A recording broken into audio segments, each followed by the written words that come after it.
저희가 MZ 세대에 대한 좀 마음이 좀 큽니다. 제가 생각했을 때는 조세무사님이 MZ 세대라서 그런지는 모르겠지만 부동산에 관심 있는 분들이 굉장히 많으실 거예요. 네. 2030 세대들 중에서 굉장히 많으실 텐데 네. 사실 부동산 투자는 큰 자금이 필요한 부분이기 때문에 네네. 뭐 다른 친구의 친구가 코인에 500만 원 넣었는데 네. 20억을 벌어서 나왔다더라. 네. 뭐 누구는 어디에 투자를 했는데 네네. 뭐 몇십억 이 벌었다. 영상도 NFT로 좀 만들어 주세요. 네. 팔게. 살까요 누가? 네, 일단 삽니다. 네. 네. 분명히 살 거예요. 네, 한번 기대를 해보겠습니다. 저는 기대를 해봅니다. 제 초상권 이런 거 뭐 크게 없으니까요. 좀 네. 이렇게 활용하셔가지고 네. 좀 만들어 주셨으면 좋겠습니다. 네. 그러면은 제가 성장 과정을 제가 옆에서 보지 않습니까? 네. 그래서 그 비슷한 또래의 세대들이 어떻게 하면은 조금 더 완전한 부자가 될 수는 없다 하더라도 그래도 투자를 좀 잘해서 요즘 같은 시대에 조금 더 부자에 조금 더 한 발 나아갈 수 있게끔 좀. 네, 안녕하세요. 슬기로운 세무탐구의 이상화 세무사입니다. 네, 안녕하세요. 슬기로운 세무탐구 조봉기 세무사입니다. 네, 오늘은 2030 MZ 세대를 위해서 네. 내용을 가지고 왔습니다. 네, 요새 제 또래들 네, 친구들도 그렇고 동생도 그렇고 투자에 대해서 굉장히 관심을 많이 가지고 있는데 네, 잘 방법을 또 잘 모르고 하다 보니까 좀 네. 위험하게 투자하시는 분들도 있고 네네, 그런 부분들이 있다 보니까 저희가 뭐 투자 전문가는 아니더라도 네네, 세무사라는 어떤 전문가로서 네. 한번 조언을 좀 해주는 게 좋지 않을까 싶어서 좀 준비를 해봤습니다. 근데 제 생각으로는 여느 전문가가 하는 것보다 네. 훨씬 더 이로울 수 있다. 이제 이런 생각이 좀 들어요. 왜냐면은 저희가 실질적으로 개인 사업자부터 시작해서 근로소득자 그리고 법인 대표님 이 모든 사람들의 일대기를 저희가 다 보지 않습니까? 맞습니다. 그렇기 네. 때문에 각 시점에 어떤 투자를 하고 어떻게 했더니 돈을 잘 벌었다라는 거를 저희는 실증으로 이제 압니다. 실질. 네. 그래서 그런 부분에 대해서 현실 조언에 대해서 오늘 들어가 보도록 하겠습니다. 네, 들어가 보시죠. 학자금 대출 받아서 코인에 투자했다. 뭐 이런 내용이 나오고 있습니다. 안타까운 마음이죠. 네, 일단 기사 제목 이게 딱 기사 제목이야. 학자금 네. 대출받아 코인 투자. 집 네. 엄두 못 내 저축 대신 쇼핑. 네, 이게 2021년 11월 30일자 동아일보에서 나온 기사 내용에서 일부를 좀 발췌해 봤습니다. 네네. 거기서 이제 실제로 이제 20대, 30대 이제 MZ 세대들을 실제 이제 인터뷰를 한 내용들을 다룬 건데요. 여기 보시면은 인생 이제 투자에 대한 생각, 이 2030 세대들의 그다음에 이제 빛이 아니라 빛 네. 없이는 인생 역전이 좀 어려운 뭐 그런 어떤 현실 모습들을 네. 이제 인터뷰를 통해서 다루고 있다. 이렇게 보시면 됩니다. 네네네. 그래서 이제 뭐 주식 투자 2천만 원, 연금 저축 800만 원, 뭐 이런 내용도 나오게 되는 부분인 거고요. 네네. 그리고 어른들의 충고가 이제 이해할 수 없는 부분인 거예요. 돈 모아서 부동산에 올인해라. 결혼해야 돈 모인다. 결혼하는데 어떻게 돈이 모이나요? 네. 나보다 두세 배를 더 잘 버는 배우자를 만났을 경우에 돈이 모이겠죠. 자기 입장에서는. 근데 그 배우자 입장에서는 돈이 깎이는 거잖아요. 맞습니다. 그래서 저거는 현실적인 정원이 아닌데. 네. 그리고 주식처럼 위험한 데 투자하는 거 아니다. 그럼 어디에 투자를 해야 되나요? 그렇죠. 실질적으로 할 수 있는 부분이 없다. 근데 제가 봤을 때는 뒤에도 말씀을 드리겠지만 주식에 투자해야 됩니다. 네. 근데 이게 무분별하게 올인을 다 해서 모든 영혼까지 다 털어넣어서 이제 투자를 하면 그건 문제가 되겠지만은 적금하듯이 저축하듯이 딱 예산을 짜서 그거만큼 주식 투자하고 거기 수익률 보고 이렇게 또 다른 아르바이트든 어떤 메인 잡이라든지 부수적인 캐릭터라든지 이런 것들도 이제 하면서 가야 되는 현실 조언을 오늘 좀 작정하고 좀 나왔습니다. 네, 맞습니다. 다음 페이지 또 보시죠. 빚이 빚이다. 네. 네, 공감 안 되는 조언들도 있죠. 네. 아까 앞에서 말씀드렸던 그 기사 내용도 조금 가져온 네네. 건데요. 일단 뭐 이런 내용들이 좀 있습니다. 뭐 명문대를 졸업해가지고 대기업에도 취직을 했어요. 네. 근데 이미 뭐 내 집 마련이 사실상 불가능하다. 네네네. 그래가지고 이미 뭐 집은 살 수 없다라고 이제 집 사는 건 포기한 그런 뭐 네. 28세 김모 씨의 사연들도 있었고요. 네. 뭐 어른들은 이제 이런 상황들 잘 모르고서 아까 앞에서 말씀하셨듯이 뭐 결혼하면 돈 모이니까 결혼부터 해라. 뭐 그때 돈 모아가지고 부동산 하면 되지. 뭐 이런 식으로 조언을 해준다라는 거죠. 네네. 근데 실질은 대출 없이는 투자도 할 수 없고 집도 살 수 없고 네. 뭐 이런 어떤 상황이라고 하는 뭐 26세 이모 씨의 사연도 아까 그 안에서 있었고요. 네네. 뭐 실제로 또 뭐 학자금 대출을 받아가지고 코인에 투자를 했지만은 또 손해를 보고 다 뺐다. 네. 뭐 이런 사람들도 있었고. 네. 이거 굉장히 좀 근데 주변에서 얘기를 좀 들어보면은 저도 이제 제 주변의 친구들 얘기를 들어보면은 본인은 아니에요. 본인은 네. 아닌데 뭐 다른 친구의 친구가 코인에 500만 원 넣었는데 네. 20억을 벌어서 나왔다더라. 네. 뭐 누구는 어디에 투자를 했는데 네네. 뭐 몇십억 벌었다더라. 네. 뭐 이런 얘기가 계속 들려오고 있는 거죠. 근데 이게 그래서 뭐 저도 마찬가지예요. 뭐 위험한 줄 아는데 네. 코인 투자 안 하면 나만 오히려 손해를 보는 것 같은 네네. 느낌이 드는 거죠. 네. 그렇게 상대적인 박탈감을 느끼는 사람들이 굉장히 많다는 거예요. 네네. 그래서 이런 투자에 대한 정보들은 굉장히 넘쳐 흐릅니다, 요새는. 네네네. 뭐 유튜브에도 많고 굉장히 많은데 오히려 이게 더 혼란스러운 거죠. 정리가 안 돼 있으니까. 네. 첫 번째로는 500만 원 투자해서 20억을 벌 수 있다는 게 사실인가 이제 이런 부분인데 사실 맞습니다. 네. 사실 주변에도 분명히 봤고요. 저희는 워낙 다양한 분들을 뵙지 않습니까? 네. 있어요. 근데 500만 원 투자해서 20억이 됐는데 그 20억을 바로 뺐으면 되는데 안 빼서 다시 이제 거꾸로 다 내려와서 다 사라졌죠. 네. 그런 분들이 대다수가 되는 거고요. 그래서 너무 억울하게 생각하시지 마시라라는 부분에서 얘기를 드렸고요. 코인도 코인이고 뭐 주식도 주식인 거고 어느 정도 예산을 가지고 투자해보는 거는 괜찮다 이렇게 볼 수도 있겠습니다. 네. 자, 다음 페이지도 보시죠. 자, 월급만 모아서 자산 형성하고 부를 축적하는 게 어렵다. 이렇게 봅니다. 네, 일단 저희들이 그래서 한 번쯤은 좀 해주고 싶은 말을 좀 정리해 본 건데 네. 사실입니다. 월급만 모아가지고는 사실은 뭐 집 사기도 좀 어렵고 네네. 부를 추적하는 건 사실 자체가 어려운 상황인 거는 맞아요. 네. 그렇기 때문에 뭐 당연히 이제 뭐 월급이 굉장히 많은 사람 같은 경우에 좀 다른 얘기일 수 있지만 네네네. 일반적으로 지금 일반적인 기업을 다니는 네. 저희 이제 주변에 있는 친구들을 보면은 사실은 한계가 있을 수밖에 없거든요. 네네네. 그래서 반드시 아까 이제 대표님께서 말씀해 주셨지만은 반드시 이제 불효 축적을 위해서는 투자는 반드시 해야 된다. 네네. 예. 하지만 좀 영리하게 하자. 이런 내용들을 좀 앞으로 네네네. 예, 얘기해 드리고 싶은 겁니다. 현실 조언을 좀 드리자면은 N잡이 필요합니다. 네. 예전에는 투잡이라고 하잖아요. 네. 요즘엔 투잡 가지고는 안 돼요. N잡이 필요합니다. 그래서 공부하셔야 돼요. 뭐 스마트 스코어도 공부를 하셔가지고 실제로 내가 팔 수 있는 부분에 대한 연구도 해봐야 되는 부분인 거고, 내가 어떤 부분에 대한 아이디어가 있으면 유튜브도 한번 해보셔야 되는 부분인 거고, 근로소득에 집중해서 근로소득을 축적할 수 있으셔야 되고, 하다못해 그게 안 되면 아르바이트라도 해서 그 부분에 축적을 해서 그 돈을 가지고 그냥 냅두는 게 아니라 또 투자해야 돼요. 투자해서 그걸 올인해서 그냥 다 투자하라 이런 얘기가 아니라 어느 정도 부분에 대해서는 투자해서 그 열매에 대해서 또 다시 또 투자하고 이런 습관을 좀 들여야 된다. 저희가 이제 많은 분들을 뵈면은 그런 분들이 성공하더라. 이제 이런 부분에 대해서 말씀을 드립니다. 자, 다음 페이지도 보시죠. 투자 플랫폼이 이제 증가를 하고 있습니다. 네. 일단 뭐 당연히 투자를 해야 된다는 거는 당연히 동의하는 내용이고, 뭐 어디에 투자를 할까? 네네. 이런 부분들이 사실 굉장히 고민이실 거예요. 네. 투자라고 하면 그냥 단순히 부동산, 주식 이런 것만 생각을 하시니까요. 네네. 근데 과거 같은 경우에는 사실 뭐 부동산, 뭐 주식도 이제 국내 주식, 네. 뭐 그 이외에도 뭐 달러, 금, 뭐 좀 더 이제 빨랐던 사람들은 미술품 이런 것들이 투자가 전부 여기에 다 집중이 되어 있었는데, 사실 요새 같은 경우에는 현재에는 사실 투자를 할 수 있는 채널이 굉장히 다양해졌어요.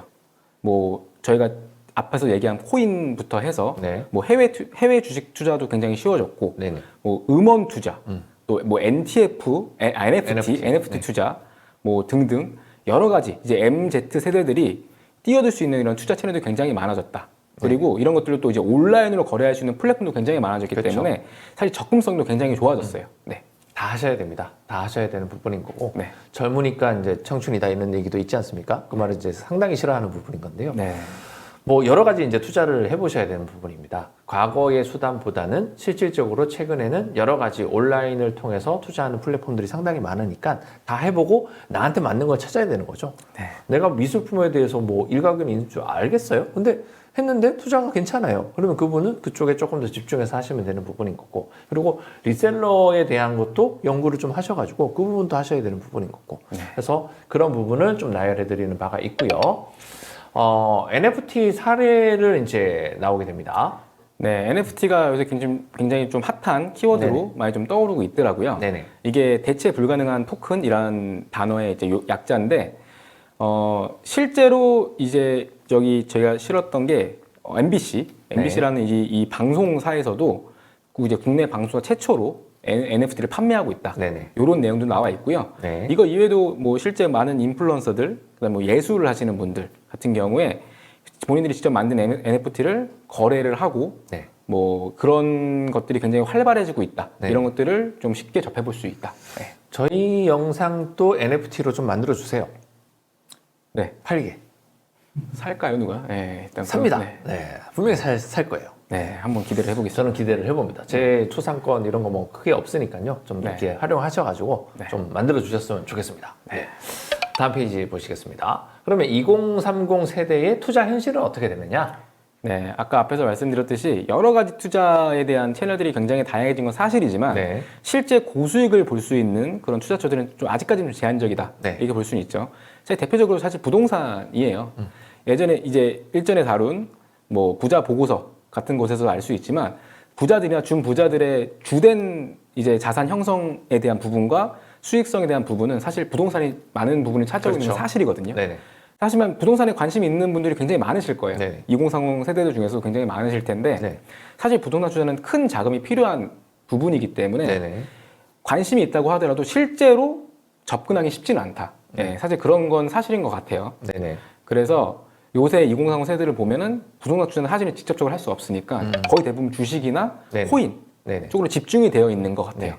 대학생들 같은 경우에는 학자금 대출을 땡겨서 네. 코인 투자를 하고 뭐 직장인들은 마통이라고 하죠. 네네. 마이너스 통장을 최대한 활용해가지고 공격적으로 주식 같은 거 사고 네네. 아마 이쪽에 좀 너무 집중되어 있는 그런 현상이 좀 보인다. 네네네. 그렇게 볼 수 있을 것 같습니다. 네. 또 다음 페이지. 부자들의 공통적 한마디가 있습니다. 네. 네. 일단 저희가 드리고 싶은 말은 이제 투자는 반드시 필요하지만 좀 더 영리하게 투자를 해야 될 필요가 있다라는 네. 말씀을 좀 드리면서 이제 부자들에 대한 인터뷰를 좀 많이 좀 접해 보실 수 있어요. 요새 유튜브 같은 데서 많이 나오기 네. 때문에. 근데 그런 분들이 하는 말 중에 좀 공통적인 말들이 본인들이 이제 목표로 하는 수치를 굉장히 구체적으로 정해놓고서 네. 그 수치를 채워 나가기 위해서 되게 수시로 좀 점검해 나간다고 해요. 네. 예, 그런 것들을 사실은 우리가 당장은 부자는 아니지만 이 부자들의 어떤 이런 마인드를 조금 더 벤치마킹해서 좀 투자에 활용해 보는 건 어떨까? 이런 것들을 생각해서 한번 이 내용을 준비를 해봤습니다. 네. 근데 이거는 굉장히 중요한 얘기에 해당을 합니다. 네. 그 목표, 저희도 이제 세무사라는 시험에 합격하기 위해서 목표를 정하지 않습니까? 네. 막연하게 예를 들어서 나는 세무사가 되고 싶어. 세무사가 될 수 있을까요? 네, 사실 힘들죠. 안 된다고 보거든요. 그래서 내가 몇 년, 그러니까 한 2년 이후에 세무사가 될 거야. 그러면은 2년 후까지 공부하는 양이 정해집니다. 그럼 그 양을 내가 공부를 해야지만 붙는 거지. 그냥 막연하게 열심히 한다고 해서 붙는 시험이 아니다. 부자도 마찬가지예요. 그냥 막연하게 난 한 10억 벌 거야. 한 20억 벌 거야. 이러면은 절대로 벌지를 못한다라는 부분인 거죠. 그래서 구체적인 목표를 세워야 되는 거예요. 그래서 10년 후에는 얼마를 벌 거기 때문에 5년, 절반적인 5년에는 얼마가 벌어져야 되는 게 나오잖아요. 그러면 여기에 절반인 2년 동안은 얼마 벌어야 되고, 절반인 1년에는 얼마 벌어야 되고, 절반인 6개월, 3개월, 1개월 이렇게 나오잖아요. 그럼 목표치가 계속 수정해 가면서 그 금액을 향해서 나아가는데 노력도 가상하니까 하늘이 도와주는 거예요. 원래 목표는 이 정도 세웠는데 주식이 갑자기 뜁니다. 그래서 내 목표치보다 좀 빨리 세워지는 케이스도 생길 수 있는 부분인 거고요. 부동산 하기 힘들다고 얘기했는데 부동산도 잘 구해보면은 지방이나 여러 군데는 조금 더 낮은 금액으로 형성되는 부분들이 있어요. 그래서 세금이 나오잖아요. 단타라고 표현을 해야 될까요? 단타로 사고 팔게 되면은 세금 막대하게 냅니다. 그러나 젊은 세대들은 과감성이 있잖아요. 또 그런 부분에 대해서도 세금을 내더라도 그 나머지에 대한 벌었으니까 세금 내는 거죠. 안 벌었으면 세금을 안 내지 않습니까? 그래서 그런 부분까지도 한번 생각을 해볼 필요가 있다. 좀 저희가 이제 영감을 이제 인사이트를 드리는 거지 무조건 따라해라 이제 이런 내용은 아니다. 이제 이렇게 보시면 될 것 같습니다. 자, 다음 페이지 보겠습니다. 자, 세무사가 조언을 한다라는 거죠. 네, 지금 현재 2030 세대들의 어떤 투자 현실, 투자 상황들을 좀 봤을 때 좀 드리고 싶은 말씀은 너무 이제 가상자산, 이제 코인 투자에만 너무 올인하지 말자. 사실 이거는 고위험 고수익이거든요. 그러다 보니까 이제 뭐 지금도 쓰이는 용어긴 하지만은 이 2021년도에 굉장히 핫하게 좀 많이 나온 말이 이제 B2, 뭐 영끌 이런 이런 신조어들이 투자를 하시는 사람들 사이에 굉장히 유행을 한 적이 있어요. 근데 이게 이제 말 그대로 뭐 레버리지를 좀 이용해가지고 네. 이 타인 자본, 이제 대출 같은 것들을 활용하는 네. 거죠. 굉장히 좋은 투자 전략이 될 수 있습니다. 네네. 근데 이렇게 대출을 해가지고 코인에 올인을 한다. 네네. 이런 부분은 사실 위험할 수 있다라는 네네. 부분을 좀 생각을 하셔야 될 것 같고요. 본인이 투자에 활용할 수 있는 가용 자금이 얼마인지를 명확히 하신 다음에 투자 방법이 굉장히 다양하거든요. 그래서 어떻게 본인이 그 포트폴리오를 구성할 것인지 네네. 이런 것들을 좀 더 깊게 고민해 보실 필요가 있습니다. 그래서 뭐 가용자금 중에서 내가 내 돈 얼마, 대출 얼마를 활용해서 투자를 할 것인지, 네. 어디에 투자할 건지, 또 얼마만큼을 공격적으로 하고 얼마만큼을 안전하게 할 건지 네. 이런 것들을 좀 잘 고민해 보셔야 된다. 네. 네, 다음 페이지 바로 보시죠. 청년 투자 권장을 위한 세제 혜택이 있습니다. 세금 얘기도 또 안 나눠볼 수가 없는 부분이에요. 네, 일전에 머니러시에 대한 영상을 준비하면서도 이 수익이라고 하는 거는 세후 수익으로 판단을 네네. 해야 된다고 네네. 말씀 좀 드린 바가 있어요. 그래서 항상 투자 수익에는 이제 세금이 붙을 수 있기 때문에 항상 세후로 수익을 점검을 해 보셔야 된다라는 측면을 먼저 말씀을 좀 드리고 싶고요. 그다음에 이제 세무사라는 직업을 가지고 있는 이제 사람으로서 이 저와 같은 청년들에게 좀 몇 가지 좀 정보들을 좀 드리려고 하는데요. 이 정부에서 이 청년들의 투자를 좀 권장하기 위해서요. 여러 가지 세제 혜택들을 마련해 놓고 네네. 있거든요. 네. 예, 이런 것들을 좀 설명을 좀 드리고자 해요. 그래서 네네. 이런 것들을 좀 적극 활용하셔라. 네네. 예, 이런 측면에서 좀 먼저 말씀드리고 싶습니다. 네, 지루하셨던 분들도 지금부터는 집중해서 보시길 바라겠습니다. 네, 들어가 보겠습니다. 자, ISA 계좌가 나옵니다. 네, ISA 계좌, 우리나라 말로 하면 개인 종합자산 관리 계좌라고 하는 건데요. 여기 설명을 적어놨는데 네. 다양한 금융상품을 한 계좌에서 운용할 수 있는 만능 통장이다. 네네. 그래서 2016년도에 출시가 돼서요. 현재 금융회사에서 가입을 할 수 있게 되어 있는 계좌입니다. 네. 상당히 좋죠. 이 부분에 대해서 뭐 비과세 부분도 두고 있습니다. 그래서 네, 그 부분은- 원래 네. 여기서 소득이 생기면은 세금을 내야 되는데 비과세 부분이 있다라는 부분이에요. 자, 그 비과세에 대한 부분을 말씀 주시죠. 네, ISA 계좌 이자 및 배당 소득에 대한 비과세 혜택을 주고 있는데요. 이 요건들을 좀 간단하게 열거를 좀 해놨습니다. 일단 ISA 계좌 가입일 또는 연장일 기준 19세 이상인 자, 소득이 있는 경우에는 15세에서 19세 미만인 경우에도 가입이 가능하다. 그래서 직전 연도 총 급여액이 5천만 원 이하이거나 아니면 직전 연도 종합소득 금액이 3,500만 원 이하인 경우 여기에 해당이 되면은 이 ISA 계좌로 들어오는 이자와 배당 소득에 대해서는 400만 원까지 비과세하고요. 그 초과분에 대해서는 9%의 세율로 굉장히 낮은 세율로 분리과세를 한다고 되어 있는데요. 네네. 이번에 2021년 세법 개정안을 보니까요. 이 기준을 좀 더 완화시켰어요. 네네. 그래서 직전 연도 종합소득 금액 3,500만 원 이하인 자가 대상이었는데요. 이 기준을 3,800만 원으로 상향 조정할 네네. 것으로 나와 있습니다. 네. 이 400만 원이 비과세라는 거는 400만 원의 금융소득이 생기려면은 엄청나게 많은 재산이 있어야 되지 않습니까? 그래서 사실상 세금이 없다라는 부분인 거예요. 거의 네. 웬만하신 분들은 세금이 없이 운영할 수 있다라는 부분 청년들 잘 인지하고 계시길 바라겠습니다. 자, 청년 우대형 주택 청약 저축 이 내용에서 나옵니다. 네, 주택 청약 저축 중에서도 청년 우대 상품이 별도로 있거든요. 네. 예, 이 청년 우대형 청약 저축에 대해서는 여기서 발생한 이자 소득에 대해서 과세하지 않겠다라고 네. 되어 있는 겁니다. 이때 일단 청년 우대형이기 때문에 가입 당시에 청년이어야 돼요. 여기 청년은 나이를 기준으로 하는데요. 19세 이상 34세 이하인 자를 말합니다. 그리고 무주택인 세대주여야 되고요. 직전 연도 총 급여액이 3천만 원 이하인 근로소득자 또는 직전 연도 종합소득 금액이 2천만 원 이하인 사업소득자가 대상이었어요. 네. 그래서 이 저축에서 발생한 이자 소득 500만 원까지는 비과세한다. 네. 근데 이것도 마찬가지로 2021년 세법 개정안에서 이 총 금액 3천만 원을 3,600만 원으로 종합소득 금액 기준 2천만 원을 2,600만 원으로 상향 조정하기로 했습니다. 네. 또 보시죠. 청년형 장기펀드 소득공제가 있습니다. 네, 이것도 2020년 세법 개정에서 새롭게 나온 세대 혜택 중에 하나인데요. 네네. 총 급여액 5천만 원 이하이거나 종합소득 금액 3,800만 원 이하인 자 같은 경우에는 이 장기펀드에 납입한 금액 연 600만 원 한도로 해서 40%만큼은 소득공제를 해준다. 네. 예, 그래서 실제 세금 계산을 하실 때 요만큼이 소득공제가 되기 때문에 네. 세금적인 혜택을 굉장히 많이 볼 수가 있는 거죠. 네. 이거는 무조건 들어라라고 얘기를 할 수 있을 정도로 많습니다. 600만 원 한도 내에서 40%를 공제한다는 거는 600만 원의 40%면 240만 원인 거죠. 내 소득이 뭐 1,000만 원이 있으면은 1,000만 원에 대한 세금을 원래 내야 되는데 240만 원만큼은 벌었어도 번 게 아닌 걸로 보는 거예요. 그래서 세금을 안 내는 거잖아요. 그래서 내 세율이 얼마인지는 모르겠지만은 세율이 뭐 20%라고 가정을 해보면은 240 곱하기 20%하면 48만 원을 국가가 주는 거하고 똑같습니다. 이런 거는 무조건 가입하셔야죠. 네, 다음 페이지 보겠습니다. 청년 희망적금 이자소득 비과세 있습니다. 네, 요 내용도 2021년 세법 개정안에서 새롭게 나온 세제 혜택 중에 하나입니다. 총 금액 3,600만 원 이하이거나 종합소득 금액 2,600만 원 이하인 자 같은 경우에는 이 청년 희망적금이라는 상품에 가입을 해서 납입한 금액에 대해서는 전액 이자소득 비과세한다. 네, 네네. 이렇게 보시면 됩니다. 네, 또 다음 내용 보시죠. 벤처기업 투자 등에 대한 소득공제 있습니다. 요거는 저희가 이제 뭐 엔젤 투자 소득공제다 네네. 뭐 이렇게 일명 말하는 건데요.